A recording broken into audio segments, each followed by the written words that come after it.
Hey guys, welcome back to the channel. So today I thought I'd show you something a bit interesting. I had a Citroen Berlingo the other day, and as you can see, the fuel pipe comes into the engine and there should be a fuel filter by here. Now obviously it's missing, so I thought I'd do a little video showing you guys where the fuel filters are located on these vans. It's a 69 plate Citroen Berlingo, but it's the same as a Peugeot partner. So yeah, let's take a look.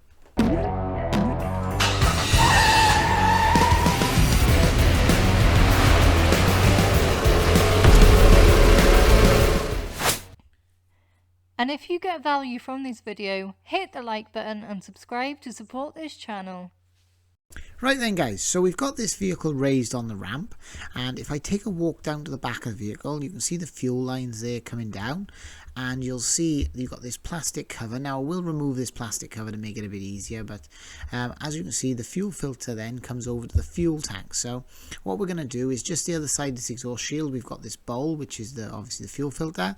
Now I've removed the cover there so you can see it a bit better. So we've got a drain on the one side, and then on the other side we've got a sensor. So this over by here is a sensor. Now I'm guessing it's a watering fuel or something like that. Now we're going to need to remove this sensor, because when we try to undo this bowl, it's going to hit on the brake pipe, but worst of all, when you go round, it'll catch on this bracket. So we need to remove that, and then we can go ahead and spin the fuel filter off.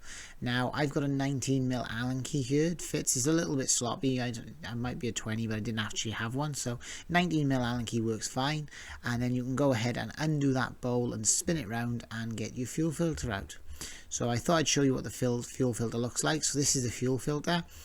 Quite a simple one to change really. It has got an electric primer in the tank, so I wouldn't stress too much about bleeding. And yeah, that's it. I hope this helps you guys, and see you in the next video. And if you get value from this video, hit the like button and subscribe to support this channel.